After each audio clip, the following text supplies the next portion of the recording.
Welcome back to Buddhist Beliefs, Practices, and Debates. This class is going to be on Buddhist origins.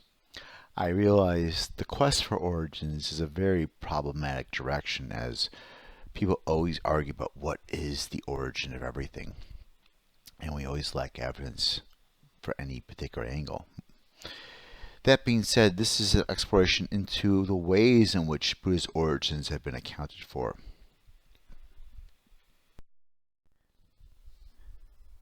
In his study of Buddhism, Gregory Chopin uncovers some insights that are important not just to Buddhism, but to the study of religion entirely.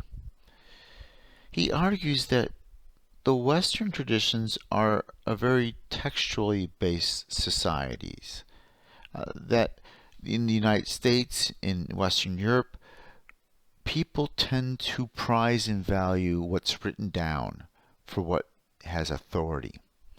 This accounts for any sort of means of legitimating an argument, whether you look to the Constitution, things are written down, to the use of particularly religious scriptures, such as sightings from the Christian Bible or the Hebrew Tanakh or from the Quran, to justify or explain how a whole religion might see something. In this way, Gregory Chopin argues that we approach this study of religion through our own biases. And he says that archaeology was used as a means of simply buttressing or reinforcing textual stances. Through the sheer prejudicial epistemology of Eurasian and U.S. scholars, he says it was deemed that archaeology, quote, cannot be an independent witness. It cannot, therefore, tell a different story, end quote. Chopin responds vehemently, arguing the opposite. He says, no, archaeology should no longer be the handmaiden of literary sources. And this is a very important stance to take. Here, what Chopin is identifying is that whenever there were archaeological digs and finds, if they unearthed a temple or a pillar or some tools, they were only used to just relate to what a text said about that time period. It was never looked upon as being able to tell its own or a different story. It only was used to justify or legitimate what we've read about. And he says, no, that's the opposite. Archaeology, what we discover, that material culture, is more than a handmaiden of serving things. It is evidence in its own right.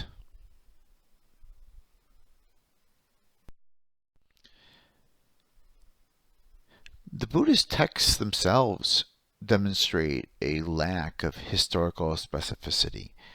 Much like other South Asian religious traditions, Buddhist scriptures do not date themselves for issues of sacrality. A text will not seem sacred if you knew it was written in 535 CE, for instance.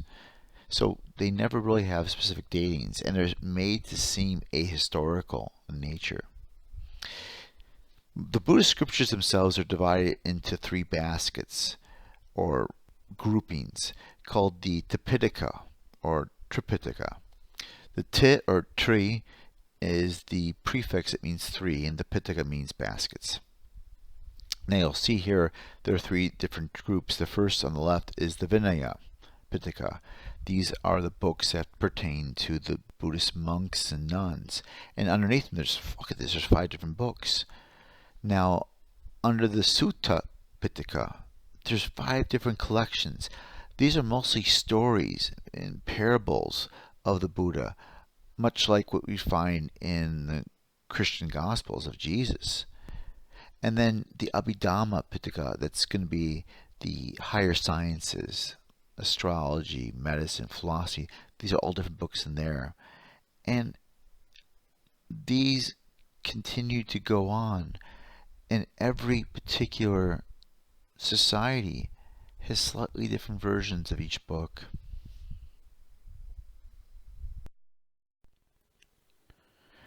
Archaeology offers us a glimpse into what Buddhists said and, more importantly, did, whereas texts surviving from around the same time period discuss what Buddhists ought to do, which is very different. And if you think about it, this gets back to what we said before about the difference between idealized religion and lived religion.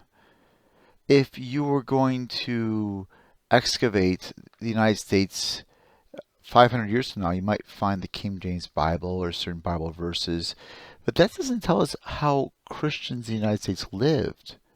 If you unearth different churches, important historical sites, crosses, material culture that was saved, that could tell you. Now, there are also differences between what texts say in Buddhism and what monks and nuns did. For example, in the Pali Canon, which is the Tripitaka in Theravada Buddhism, it's very intricate and detailed with the list of monastic guidelines that include things like saying that monks cannot possess any property or even come into contact with money. However, Chopin shows us that monks and nuns had property and goods, and they must have, since they donated so much. There's votives and inscriptions showing how much certain nuns or monks gave and thanking them for their gifts. If one were to look at only textual sources, they would assume that the early South Asian Buddhist monks did not partake or concentrate on funerary rites, since there was nothing pertaining to them in these sources. However, archaeological evidence shows the contrary, that Buddhist monastic communities were intimately involved in the housing of the deceased and conducting funerary rites over them. Chopin demands that we look beyond doctrinal sources to archaeological evidence to understand the practices during the early development of Buddhism.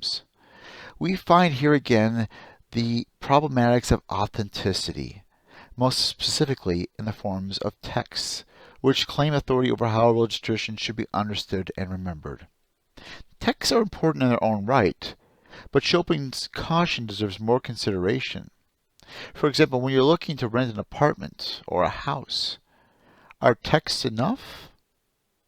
Or would you want to perhaps look over the place yourself and see the way the room has been treated and how the apartment has been lived in? It's very different if you rely on simply blueprints, leases, and written notices, or if you actually go to the location to see how it is. Archaeology has a place in both history and in the study of religion, particularly Buddhism.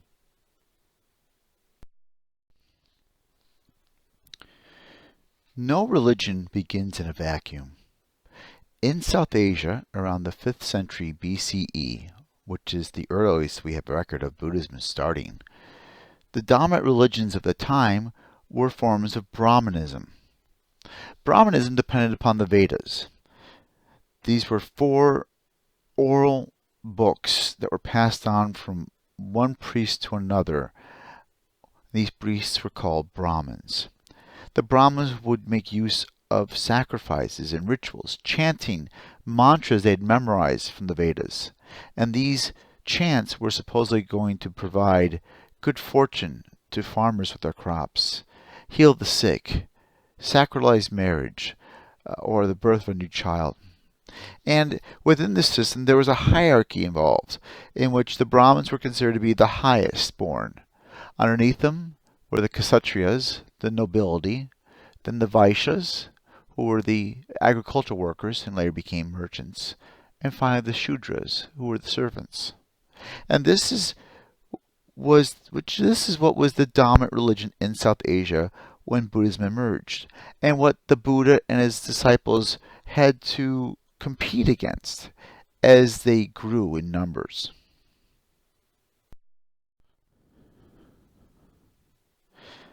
The Brahmins and their religion created normative claims, meaning made arguments that seemed to be normal, such as today washing your hands before you eat. This is a normative argument because it's now just normal. You don't feel like it's different or unique. Brahmins often leave their household life to seek out liberation as sannyasins.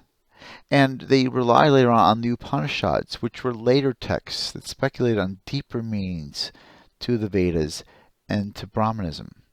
Some parts of the Upanishads postulated that there was an eternal self, an Atman, that had an absolute reality with Brahman.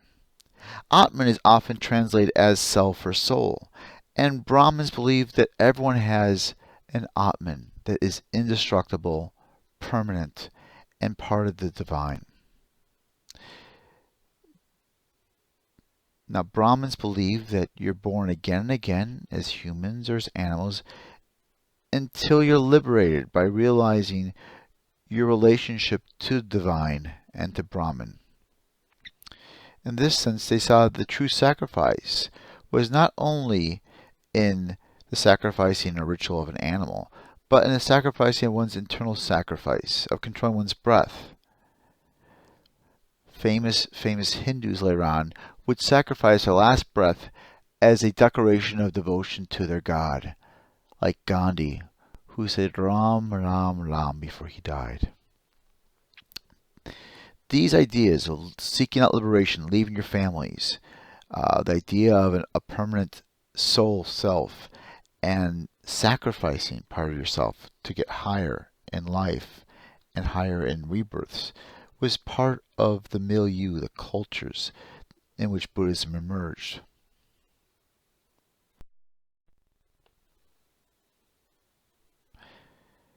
Critics of the past and present make claims that are not consistent with the Buddhist teachings.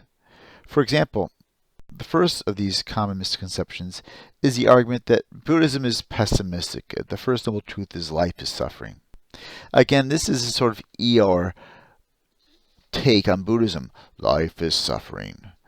When in fact, this is not the case. Buddhists are not cynical and pessimistic, thinking that all life is suffering. Rather, they point out the fact that life is not a bowl of cherries. That it's not only going to be joy, but it's also going to be pain. That sickness, want, and desire are a part of life. And this leads to suffering. They'll say it's filled with happiness and joy and excitement too. So this is not pessimistic. Another common misconception in Buddhism is to think that Buddhists are nihilistic, that they believe in nothing. Because Buddhists actually repudiate the Brahmins. Instead of believing in an Atman, a self or soul, they hold the doctrine of an-Atman, not self. There's no soul or no self. And their goal is not higher rebirths or connecting with a higher God, but the extinction of desire, of achieving nirvana. This is not nihilism, though. Nihilism is the belief in nothing. Rather, Buddhists argue that they don't see the self as permanent and static, such as the fact that you're listening to this lecture right now. Buddhists will say that you're actually there, but it's wrong to think of you as a singular thing. Rather, you are a collection of 5 psychophysical aggregates or processes, blood flows, cognition. All these things are fluid and constantly changing. It's not static. There is no self that is static and unchanging like an Atman. It's always changing. So this is not nihilistic. Rather, it's repudiation of an eternal self.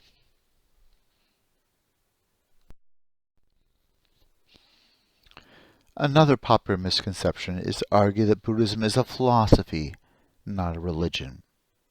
This tendency to categorize Buddhism as a philosophy emerged in the early 1900s because it was the way in which Buddhism was introduced to Western societies.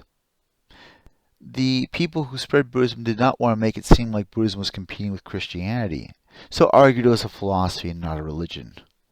But this is far from the truth. As a case in point, we can look to the first sermon that the Buddha had at Deer Park at Sarnath, and it is actually articulated in the Dhammacakkappavattana Satipatthana Sutta, and we'll go over some of what is said in this first sermon. Now, when the Blessed One set in motion the wheel of truth, the Bhumata Devas, that is, the earth deities, proclaimed, "The matchless wheel of truth that cannot be set in motion by recluse," those are sannyasins or people who are ascetics, Brahmana, Brahmins, Deva, gods, Mara, Brahma, or anyone in the world, is set in motion by the Blessed One in the deer park at Isipatana, near Varanasi. Hearing these words of the earth deities, all the Chumaharajika Devas proclaimed, "The matchless wheel of truth that cannot be set in motion by recluse, Brahmana, Deva, Mara, Brahma, or anyone in the world is set in motion by the Blessed One in the deer park at Isipatana near Varanasi."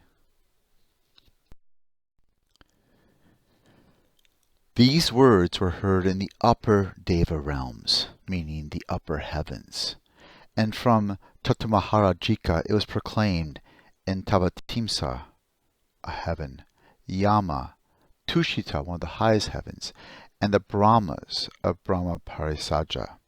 Quote, "The matchless wheel of truth that cannot be set in motion by recluse, Brahmana, Deva, Mara, Brahma, or any one in the world is set in motion by the Blessed One in Deer Park at Isipatana near Varanasi." Thus, at that very moment, at that instant, the cry that the wheel of truth is set in motion spread as far as Brahma's realm. The system of 10,000 worlds trembled and quaked and shook. A boundless sublime radiance surpassing the effulgence of Devas appeared in the world. Thus have I heard. On one occasion, the Blessed One was living in Deer Park at Isipatana, the resort of seers near Varanasi, Benares, and there he addressed a group of 5 monks, bhikkhus. Monks, these two extremes ought not to be practiced by one who has gone forth from the household life. What are the two? There is addiction to indulgence of sense pleasures, which is low, coarse, the way of ordinary people, unworthy and unprofitable, and there is addiction to self-mortification, which is painful, unworthy, and unprofitable. Avoiding both these extremes, the Tathagata, the Perfect One, which is a name for the Buddha, has realized the middle path. It gives vision, gives knowledge, and leads to calm, to insight, to enlightenment, and to nibbana, or we might say nirvana. And what is that middle path realized by the Tathagata? It is the Eightfold Path of the Noble Ones, and nothing else, namely correct view, correct thought, correct speech, correct action, correct livelihood, correct effort, correct mindfulness, and correct concentration. This is the middle path realized by the Tathagata, which gives vision, which gives knowledge, and leads to calm, to insight, to awakening, and to nibbana. The truth of suffering for the noble ones, monks, is this. Birth is suffering, aging is suffering, sickness is suffering, death is suffering, association with the unpleasant is suffering, disassociation from the pleasant is suffering, not to receive what one desires is suffering. In brief, the 5 aggregates subject to grasping are suffering. The truth of the origin for the noble ones, the cause of suffering, is this. It is this craving, thirst, which produces rebecoming, which leads to rebirth, and is accompanied by passionate greed, finding fresh delight now here and now there, namely craving for sense pleasure, craving for existence, and craving for non-existence, self-annihilation. The truth of the cessation of suffering for noble ones is this. It is the complete cessation, that means the ending, of that very craving, giving it up, relinquishing it, liberating oneself from it, and detaching oneself from it. The truth of the path leading to the cessation of suffering for the noble ones is this. It is the Eightfold Path of the noble ones, and nothing else. Namely, correct view, correct thought, correct speech, correct action, correct livelihood, correct effort, correct mindfulness, and correct concentration.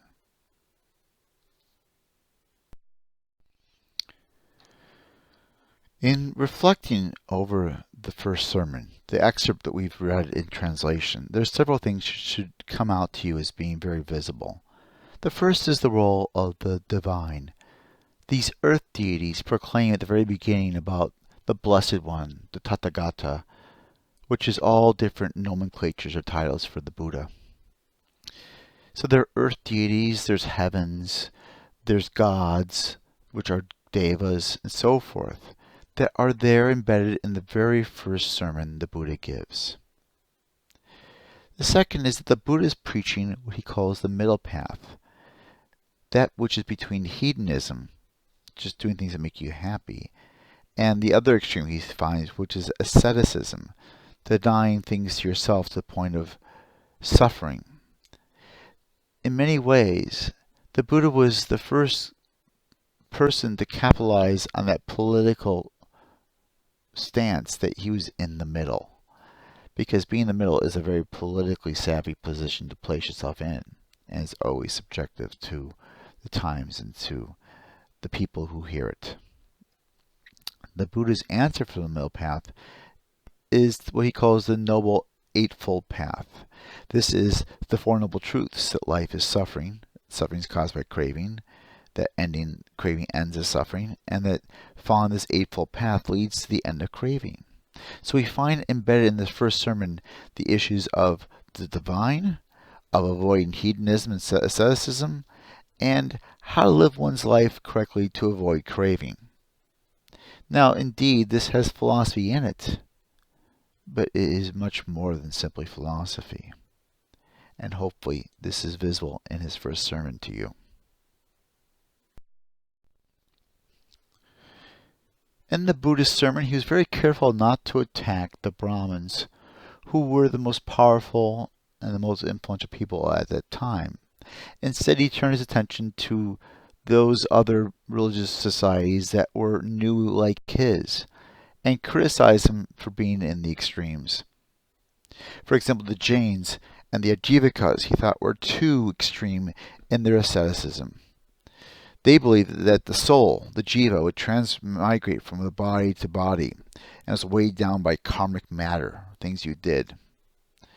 Their goal, then, was to liberate your jiva, your soul, by ending all physical actions through starvation. Ajivikas and Jains would burn off this physical karma through starving themselves to death. And this is something the Buddha thought was too extreme, and attacked and criticized the Jains and the Ajivikas for this.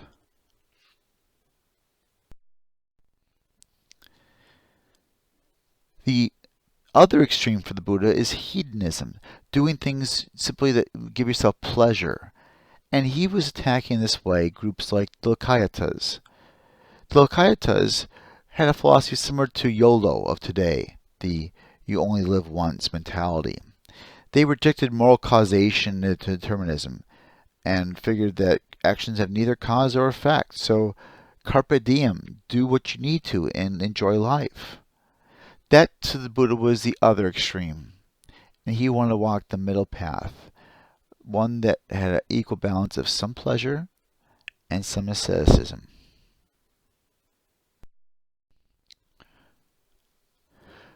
Hopefully, by looking over what Chopin had to say about early Buddhist societies and the Buddhist first sermon, we have a sense of how Buddhism was in the very early time periods, how it was not a philosophy, how it was not pessimistic or nihilistic, but it had a very clear sense of the Four Noble Truths, the Eightfold Path, and what to do.